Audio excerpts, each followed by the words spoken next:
Luar biasa Bapak Ibu. Saya ketika membaca kisah ini baru sadar, baru mengerti kenapa banyak orang, sekalipun mereka sudah belajar banyak tentang Alkitab, sekalipun mereka sudah menjadi pengajar yang cukup dikenal banyak orang, tapi karena satu masalah dia kecewa kepada Tuhan, kemudian dia meninggalkan imannya dan menjadi seorang mualaf. Karena apa? Karena kecewa. Tapi saya mau katakan kepada Bapak Ibu bahwa Tuhan sangat mengasihi orang-orang yang sedang kecewa. Katakan amin. Tuhan, amin. Karena Tuhan ingin memulihkan dia menjadi hati yang murni. Saudara, bersyukurlah kalau kita pernah kecewa, karena kita tahu betapa sakitnya kecewa. Sehingga ketika kita sudah dilepaskan Tuhan dari rasa kecewa itu, yang ada adalah sebuah ucapan syukur. Kenapa Tuhan izinkan semua itu terjadi? Supaya saya belajar tentang kebaikan Tuhan yang luar biasa. Saudara yang dikasih Tuhan, itulah sebabnya kenapa di awal tadi saya katakan Kleopas ini bukan murid sembarangan. Dia seorang yang tekun belajar kitab para nabi. Itulah sebabnya Tuhan Yesus datang secara khusus menjadi tutor, menjadi guru, menjadi orang yang mendampingi secara khusus untuk memahami apa yang selama ini dia pelajari.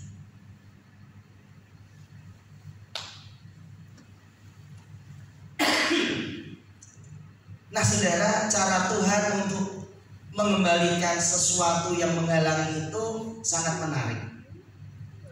Mari kita akan melihat ayat yang ke-28. Mereka mendekati kampung yang mereka tuju. Lalu ia berbuat seolah-olah hendak meneruskan perjalanannya, tetapi mereka sangat mendesaknya. Katanya, tinggallah bersama-sama dengan kami, sebab hari telah menjelang malam dan matahari hampir terbenam. Lalu masuklah ia untuk tinggal bersama-sama dengan mereka. Perhatikan baik-baik ayat yang ke-30. Waktu ia duduk makan dengan mereka, apa Bapak Ibu? Ia mengambil roti, mengucap berkat, apa? Lalu memecah-mecahkannya dan memberikannya kepada mereka. Nah, ketika saya membaca kisah ini, saya sangat diberkati. Ini toh cara Tuhan untuk mengingatkan, mengembalikan memori yang indah yang pernah dimiliki oleh Kleopas ketika dia cinta mula-mula dengan Tuhan, yaitu ketika Tuhan Yesus memecah-mecah roti dan membagi-bagikan kepada para muridnya, termasuk ketika Tuhan Yesus membagikannya ke tangan Kleopas. Ayat 31. Ketika itu, apa Bapak Ibu? Terbukalah mata mereka dan mereka pun mengenal dia. 1, 2, 3. Tetapi ia lenyap dari tengah-tengah mereka. Berarti Tuhan lenyap loh. Berarti Tuhan menghilang. Kenapa sih kok kayak bingung Tuhan menghilang? Cuma menghilang aja loh, ya kan? Jangankan menghilang, tembok tertutup rapat aja Tuhan bisa masuk, karena kan Tuhan udah dalam tubuh kemuliaan. Betul? Bapak Ibu, kalau kita belajar baik-baik, Tuhan menghilang bukan cuma sekali ini loh. Ketika Tuhan Yesus sudah dilempari batu di tengah-tengah kerumunan orang yang di dekat bait suci itu, Tuhan Yesus juga tiba-tiba menghilang juga dari kerumunan. Makanya Bapak Ibu, kalau kita baca Alkitab, jangan cuma baca aja ya, baca kemudian renungkan. Tetapi ia lenyap di tengah-tengah mereka. Kata mereka, berkata seorang kepada yang lain, bukankah hati kita berkobar-kobar ketika ia berbicara dengan kita di tengah jalan dan ketika ia menerangkan kitab suci kepada kita? Lalu bangunlah mereka dan terus kembali kemana Bapak Ibu? Ke Yerusalem. Di situ mereka mendapati ke-11 murid itu. Mereka sedang berkumpul bersama-sama dengan teman-teman mereka. Kata mereka itu, sesungguhnya Tuhan telah bangkit dan telah menampakkan diri kepada Simon. Lalu kedua orang itu pun menceritakan apa yang terjadi di tengah jalan dan bagaimana mereka mengenal dia pada waktu ia memecahkan roti. Seputar salib bagian yang ketiga, saya lebih menekankan kepada Tuhan mengerti bahasa air mata. Sama-sama yuk dengan saya, 1, 2, 3. Tuhan mengerti bahasa air mata. Bapak Ibu yang dikasihi Tuhan, sesungguhnya tidak ada sesuatu pun yang kita alami, bahkan karena kesalahan kita pun, yang Tuhan tidak punya rencana yang baik di balik semuanya itu. Itulah sebabnya firman Tuhan katakan bahwa Allah turut bekerja dalam segala perkara untuk mendatangkan kebaikan. Artinya, sekalipun kita dalam keadaan susah karena kesalahan kita sekalipun, Tuhan bisa memakai itu untuk menyatakan kebaikan Tuhan. Tentu dengan jalan supaya kita bertobat dan kembali ke jalan Tuhan, sama seperti yang Tuhan lakukan kepada Kleopas dan temannya ini. Nah, tadi saya sudah janjikan bahwa sesuatu apa sih yang menghalangi mata Kleopas dan temannya ini. Kemudian kenapa ketika Tuhan Yesus memecah-mecahkan roti dan membagikan kepada mereka, kemudian ada sesuatu yang terangkat dari mata mereka sehingga dikatakan bahwa mata mereka terbuka. Bapak Ibu dikasihi Tuhan, sesuatu yang menutupi mata Kleopas itu juga adalah sesuatu yang menutupi mata para murid, yang ketika mereka mendengar berita tentang kebangkitan Tuhan Yesus, para rasul sekalipun mengatakan bahwa itu seperti omong kosong.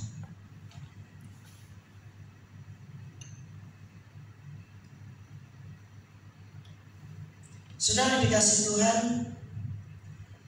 kenapa penting bagi kita untuk punya pengalaman pribadi bersama dengan Tuhan? Saya percaya kalau masing-masing mulai dari Ibu Rosma, Ibu Rumida dan semua yang hadir di sini, kalau saya kasih kesempatan untuk bersaksi pernah punya pengalaman pribadi ditolong oleh Tuhan, mungkin sampai besok pagi kita tidak kelar, karena pasti masing-masing punya pengalaman ditolong oleh Tuhan. Tapi kenapa? Pertanyaannya adalah, tetapi kenapa ketika kita menghadapi situasi yang sangat-sangat sulit, seolah-olah apa yang telah Tuhan kerjakan dalam kehidupan kita di masa lalu itu tiba-tiba hilang begitu saja?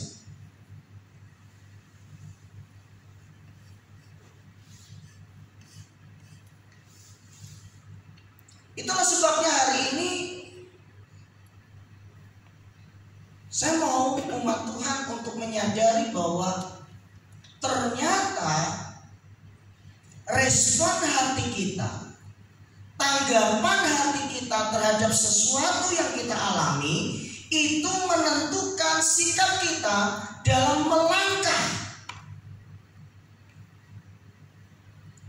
Saya kasih contoh.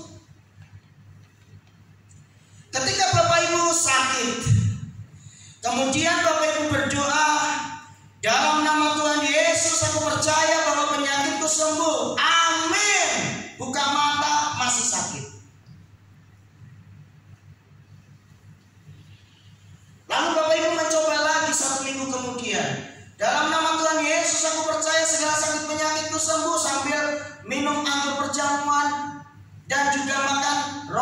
ramuan dalam nama Yesus, amin, tapi belum juga sembuh. Kemudian ada teman dekat bisik-bisik dan berkata, aku punya kenalan loh, orangnya baik, dia cukup kasih air, dan dia bilang boleh kok berdoa sesuai keyakinan masing-masing. Dia orang pinter loh. Lalu ketika kita mulai goyah dan berkata, kan bisa saja Tuhan pakai dia, bahaya sudah. Tidak mungkin Tuhan pakai orang pinter tanda petik yang di luar Tuhan untuk menyembuhkan kita, dan kita katakan itu sebagai kehendak Tuhan. Ketika kita berdoa sakit masih sakit, tapi kita tetap berdoa dan kita tetap percaya, dan kita tetap berdoa dan kita tetap percaya sampai kita mendapatkan kesembuhan. Disitulah yang dinamakan iman yang sejati.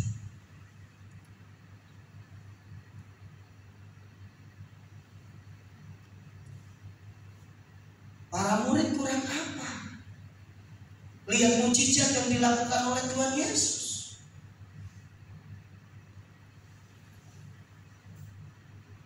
Simon, mertuanya demam, disembuhkan Tuhan Yesus. Mau ngomong siapa lagi? Para murid, Andreas, ketika semuanya bingung, Tuhan Yesus bilang beliin makanan. Mereka mulai ngitung dengan kalkulator mereka. Kalkulator mereka saat itu kan jari mereka. Belum, orang sebanyak ini cari di warung mana bisa kasih makan? Uang kita cuma berapa ini? Ketemu anak kecil yang cuma punya roti dan ikan. Rotinya juga cuma 5, ikannya cuma 2. Dia pikir-pikir, udahlah, adanya ini biar aja lah. Kita toh udah usaha dikasih ke Tuhan. Tuhan mengucap berkat, memecah-mecahkannya. Bisa kasih makan 5.000. Dikatakan cuma laki-laki, belum perempuan, belum anak-anak. Mereka pulang bawa satu bakul. Mereka punya pengalaman seperti itu. Mereka melihat bagaimana orang semua ketakutan lewat sebuah tempat yang namanya Gadara. Karena tempat itu sudah dikuasai oleh orang gila. Diikat rantai putus. Semua orang lari karena dia suka bawa batu yang tajam-tajam untuk melukai dirinya sendiri. Tempat itu jadi angker, tempat itu jadi sunyi. Alkitab mencatat Tuhan datang jumpai dia, dan orang itu disembuhkan. Kurang apa lagi? Seorang ibu menangis menjerit-jerit karena anak satu-satunya mati di kota Nain. Tuhan ketemu, cukup dipegang tandu tempat di mana mayat pemuda itu dibaringkan. Pemuda itu bangun. Kurang apa lagi? Petrus lihat dengan mata kepalanya sendiri bagaimana pembantu dari imam yang namanya Malkus itu dipotong telinganya, daun telinganya jatuh di tanah, dipegang Tuhan, ditempel, sembuh. Semua punya pengalaman bersama dengan Tuhan. Tapi toh kenapa mereka juga tidak percaya? Jawabannya sederhana. Ekspektasi mereka terlalu tinggi dan tidak sesuai dengan kenyataan. Ekspektasi itu harapan, ya, angan-angan. Kleopas yang sama, dia punya ekspektasi yang tinggi, dia punya harapan yang tinggi bahwa Tuhan Yesus nanti jadi pembebas buat mereka. Ternyata tidak demikian, kecewa. Bapak Ibu dikasih Tuhan, mari kita belajar untuk dewasa bahwa tidak semua yang kita inginkan harus kita dapatkan. Tapi semua yang Tuhan inginkan itu pasti kita dapatkan. Karena apa yang Tuhan inginkan untuk kita dapatkan itu pasti yang terbaik buat kita. Tetapi tidak semua yang kita inginkan itu terbaik menurut Tuhan. Itulah sebabnya Bapak Ibu dikasih Tuhan, seputar salib bagian yang ketiga adalah Tuhan mengerti bahasa air mata. Saya tidak tahu apa yang saat ini sedang menjadi pergumulan Bapak Ibu masing-masing, tetapi percayalah bahwa Tuhan tidak marah ketika kita kecewa, tetapi Tuhan ingin kita lepas dari kekecewaan. Karena ketika kita kecewa, kita menutup pintu berkat buat kita. Karena sesungguhnya Tuhan sedang menyiapkan berkat yang luar biasa. Itulah sebabnya mari, Kleopas pun demikian. Sesuatu yang menutup mata dia itu adalah karena dia tidak mendapatkan apa yang menjadi ekspektasinya, tidak mendapatkan apa yang dia harapkan. Siapa yang pernah ngambek sama Tuhan? Pernah marah sama Tuhan? Ada? Gak usah tunjuk tangannya. Mungkin hampir dari kita semua pernah ngalami itu ya. Kita udah doa sungguh-sungguh, Tuhan aku maunya gini ya Tuhan ya, bener ya Tuhan ya, aku doa puasa ya Tuhan ya, pokoknya ini yang paling pas ya Tuhan untuk saya. Dalam nama Yesus ya Tuhan ya, aku puasa ya Tuhan, aku mau yang ini Tuhan, pokoknya yang ini Tuhan, menurut aku ini pas kok Tuhan, ini benar-benar cocok untuk saya, tapi enggak kita dapatkan. Lalu kita kecewa sama Tuhan. Padahal Tuhan sebenarnya udah siapkan yang lebih baik dari yang kita minta itu loh saudara. Hanya waktunya belum tiba. Tuhan mau kita setia kok saudara. Amin. Itulah sebabnya mari belajar dari apa yang dialami oleh Kleopas. Tuhan pesan murid-murid jangan tinggalkan Yerusalem. Karena kecewa mereka semua lari tinggalkan Yerusalem. Tapi Tuhan itu baik. Tuhan datangi satu-satu. Salah satunya kepada Kleopas yang sudah jauh terlebih dahulu meninggalkan para murid yang lain yang masih ada di seputaran Yerusalem. Tuhan datang, akhirnya mereka kembali lagi. Bapak Ibu yang dikasih Tuhan, ada 3 poin yang menarik yang kita bisa renungkan untuk kita bawa pulang dan kita boleh diberkati. Yang pertama adalah ketika kita sedang mengalami kekecewaan, yakinkanlah kepada diri kita sendiri untuk jangan kita berlama-lama dalam perasaan itu. Memang tidak mudah, tapi kita harus punya keberanian untuk berkata, Tuhan, mampukan aku untuk terus berjalan bersama dengan Engkau. Istri boleh tidak mengerti aku, suami boleh salah menanggapi aku, siapapun bisa tidak mengerti aku, tetapi Engkau Tuhan yang tahu persis siapa aku. Amin saudara. Itulah sebabnya mari, semua orang pernah mengalami kekecewaan, tetapi kita jangan tinggal di dalam kekecewaan. Kemudian yang kedua, mata mereka terbuka ketika Tuhan memecah-mecahkan roti dan membagikan kepada mereka. Ini adalah cara Tuhan yang paling luar biasa untuk mengembalikan ingatan para murid, khususnya Kleopas dan temannya, yaitu masa-masa indah bersama dengan Tuhan. Nanti sebelum kita tutup firman Tuhan, saya rindu untuk masing-masing dari kita minta Roh Kudus ingatkan peristiwa terindah, peristiwa termanis apakah yang pernah kita alami bersama dengan Tuhan, sehingga kita ada sampai detik hari. Kita boleh mengalami jatuh bangun dalam kondisi apapun, tetapi peristiwa yang Tuhan pernah kerjakan dalam hidup kita, mari kita ingat-ingat, itu membuat iman kita semakin kokoh dalam mengikuti Tuhan. Bapak Ibu dikasih Tuhan, kenapa saya sangat senang kalau Bapak Ibu punya kesempatan bersaksi, Bapak Ibu bersaksi? Karena ketika kita bersaksi, maka ada 3 hal yang terjadi. Yang pertama, ketika kita menyaksikan kebaikan Tuhan yang kita alami, yang pertama adalah kita dikuatkan. Karena kita diingatkan, kita pernah mengalami kebaikan Tuhan itu, lalu kita menceritakannya, kita diingatkan. Kemudian yang kedua, ketika kita menyaksikan kebaikan Tuhan kepada orang lain, maka orang lain juga dikuatkan. Ya, itu yang kedua. Kemudian yang ketiga, ketika kita menceritakan kebaikan Tuhan, maka Tuhan juga pasti senang mendengarnya, karena kita menjadi anak-anaknya yang tahu berterima kasih. Amin Bapak Ibu. Itulah sebabnya berlomba-lombalah dalam bersaksi, menyaksikan kebaikan Tuhan.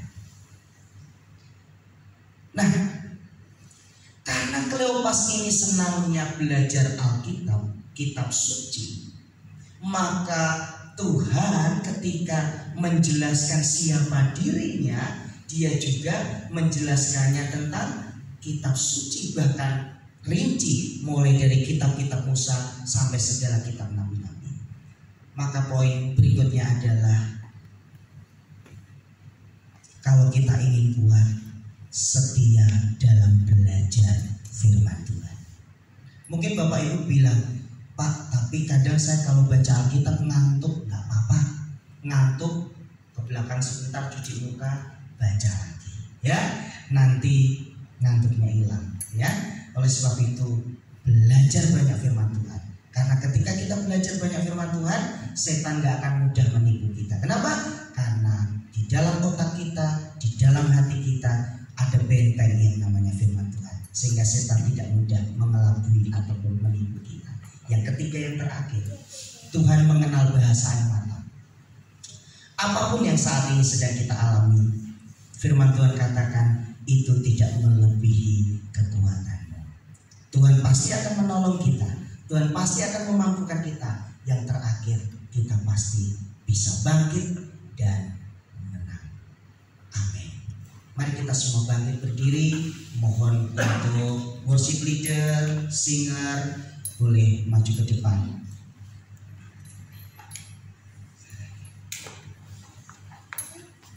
Hari ini kita akapela ya, karena saya double main musik ya, jadi kita nggak usah pakai musik. Aku mau lagunya itu, menggendong. Lagu itu apa?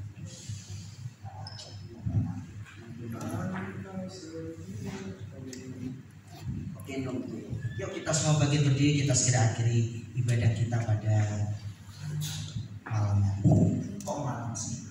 Sore hari ini. Baru jam 3.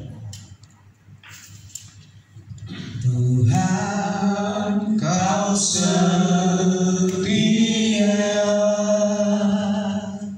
dulu, sekarang, selamanya. Semua rencana Tuhan pasti akan Kau kerjakan, pasti Kau genapi. Kau gendongku sampai masa tuaku. Kau gendongku sampai putih rambutku. Kau telah buktikan,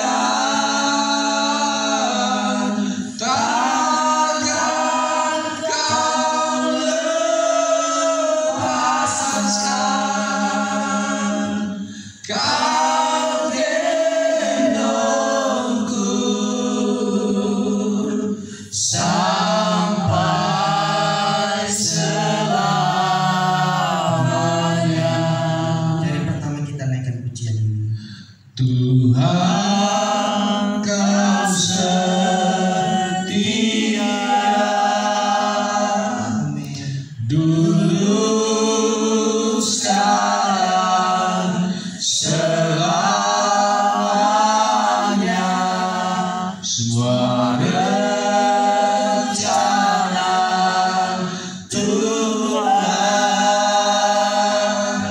pasti akan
Sebab Engkau mengasihi kami, Engkau mengasihi kami ya Tuhan.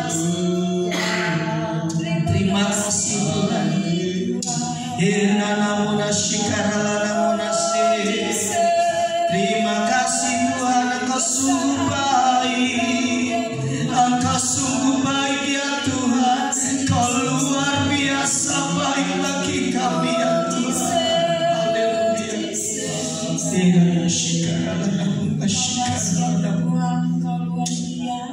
Haleluya.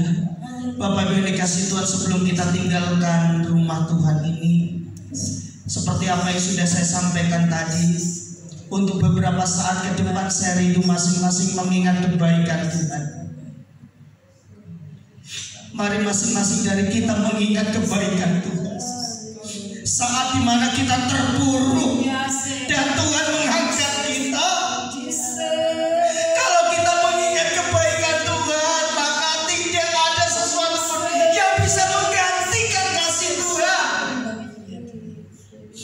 Manusia bisa mengecewakan kita, siapapun itu bisa mengecewakan kita, tapi Tuhan tidak pernah mengecewakan saudara dan saya. Saya mau masing-masing dari kita kembali kepada cinta mula-mula, saat dimana saudara dan saya ditangkap oleh Tuhan, saat dimana saudara dan saya yang tadinya tidak tahu arah kehidupan ini, Tuhan mengangkat saudara dan saya. Kita seperti barang rongsokan, Tuhan memulung kita dari keadaan yang tidak berarti. Oleh darahnya yang tercurah di kayu salib itu, Tuhan membuat engkau dan aku menjadi anak-anaknya. Oleh sebab itu, Bapak Ibu yang dikasih Tuhan, mari sore hari ini jangan pulang dengan sia-sia. Jangan langkahkan kakimu tanpa membawa berkat yang dari Tuhan. Rugi Bapak Ibu kalau kita beribadah dan kita tidak pulang membawa berkat yang dari Tuhan. Karena sesungguhnya setiap kali kita datang ke rumah Tuhan, Tuhan sudah menyediakan berkat spesial buat kita. Tangkap berkat Tuhan itu. Jangan mau itu diambil oleh iblis. Tangkap setiap berkat Tuhan. Manakala kita datang ke rumah Tuhan, Tuhan sudah siap untuk memberkati kita. Terima kasih Tuhan. Engkau baik. Engkau baik Bapa. Engkau baik. Engkau baik Bapa. Semua baik. Semua baik. Apa yang telah Kau perbuat di dalam hidupku. Amin. Semua baik, semua teramat baik. Kau jadikan hidupku berarti. Sekali lagi semua baik, semua baik, semua baik. Apa yang telah Kau perbuat di dalam hidupku. Semua baik, sungguh teramat baik. Kau jadikan hidupku berarti. Kau jadikan hidupku berarti. Sekali lagi, Kau jadikan hidupku berarti.